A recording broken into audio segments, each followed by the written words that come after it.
All right, welcome. Today we are diving into a really incredible natural story. We're going to look at how the powerful forces of climate in India create this stunning variety of plants and animals, and how they're all linked together in one massive interconnected system. I mean, think about it. How is this even possible? How can one single country have the freezing cold of the Himalayas?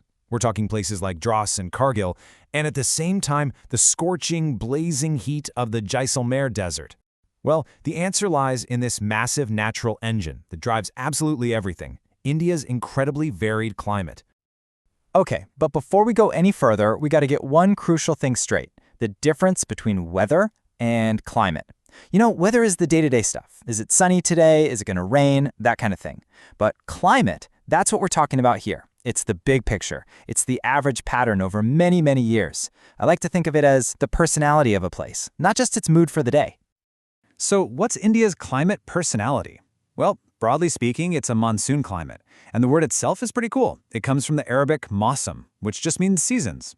And it's all driven by a pretty simple fact of physics, really. In the summer, the land heats up way faster than the ocean. This creates a massive pressure difference that literally pulls in these moisture-packed winds from the sea. And boom, that's what brings the famous rains that pretty much direct the entire rhythm of life there. But just how important is this whole system? I mean, really, let's just stop and think about that for a second. What would actually happen if this massive engine just stopped? What if it failed for just 1 year? The impact? It would be immediate, and it would be severe. You see, agriculture in India is so deeply dependent on these rains. So crops would fail, just like that. The water level in wells would plummet. The entire natural balance would be completely thrown off, leading to a much longer, much harsher summer. It really is that critical. And this really shows you how the monsoon is like the director of an annual play, right? You've got 4 distinct acts. First, the cold, dry winter. Then comes the hot summer. Then, the main event, the rainy southwest monsoon. And finally, you have the retreating monsoon in autumn. This cycle, this play, it governs absolutely everything. And if you zoom in on one of those acts, like the hot summer, you get these really specific, intense phenomena. For example, across northern India, people experience these intensely hot and dry winds called the lu. It's a very real, very physical effect of the seasonal climate that you can actually feel. So, here it is. Here's the crucial link. Think of climate as the very first domino. And the amount of rain it delivers, well, that is the single most important factor that decides what kind of natural vegetation, grasses, shrubs, trees, can grow in any given place. This is where the whole chain reaction really kicks off. Want to see this in action? Let's start with a crazy extreme. On one end of the rainfall spectrum, you have a place called Malwasrim in Meghalaya. And get this, thanks to the monsoon winds slamming into the mountains there, this spot gets the highest rainfall not just in India, but on the entire planet, the wettest place on Earth. So what does all that incredible amount of water create? You guessed it, tropical rainforests. We're talking forests so incredibly dense with life that sunlight often can't even touch the ground. And they're called evergreen for a really cool reason. Different trees shed their leaves at different times, which means the forest as a whole just always looks green. It's constantly alive. Okay, so that's one extreme. But what about the complete opposite end of the scale? In places where there's hardly any rain, the plants can't afford to be lush and dense. No way. They have to be tough, they have to be clever, and they have to be built for one thing and one thing only: pure survival. And the result? Thorny bushes. And these things have a brilliant adaptation. Their leaves have literally evolved into sharp spines. Why?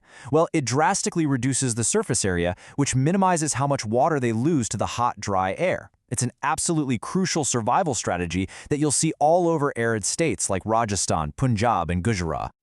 All right, so this table really pulls it all together nicely. Based mostly on climate and how much rain a place gets, you can see India's 5 major types of natural vegetation.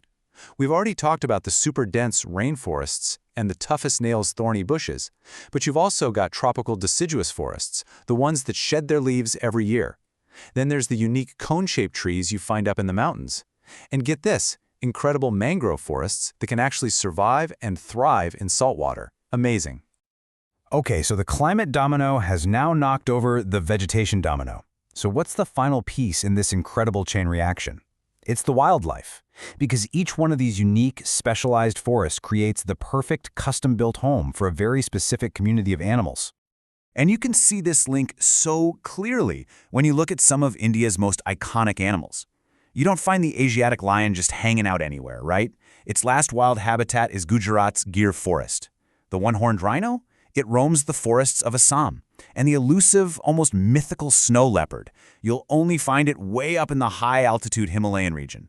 The habitat completely dictates who lives there. You know, this biodiversity is so fundamental to the country's identity that its national symbols are pulled directly from the natural world. I mean, look at this. The magnificent tiger is the national animal, and the absolutely beautiful peacock is the national bird. They're both just these powerful testaments to how rich India's wildlife really is. So, there you have it. This amazing domino-like system. Climate shapes vegetation, and vegetation supports wildlife. But you know the old saying, a chain is only as strong as its weakest link. And this entire natural system, as incredible as it is also incredibly fragile. It's balanced completely on the health of its forests. So why are the forests that critical link? I mean, what do they actually do? Well, they perform functions that are essential for pretty much all life. They release the very oxygen we breathe, they bind the soil together to stop erosion, they give us countless resources like timber and medicinal plants, and of course, they are the foundational home that supports all that wildlife we've been talking about. And that brings us to the final, and honestly, the most important question of all. Now that we know how vital and just how fragile this whole balance is, what's our role? What part do we play in protecting it? Well, the good news is there are really clear, actionable things we can all do. It starts with the absolute basics: plant more trees and protect the ones that are already there. We can get involved in community programs like Van Mahotsav to make an even bigger impact. And this one is huge. We can make conscious choices about what we buy, refusing to purchase anything made from animal parts like horns, fur, or skins. That stuff just fuels illegal hunting. I want to leave you with this really powerful idea from a story about a girl named Leela. Her parents planted a tree for her on every single birthday. So by the time she was 20, she was surrounded by 21 beautiful trees, a small forest of her very own. It's such a simple act, but it leaves us with a really profound question. What would our world look like? What if we all did the same?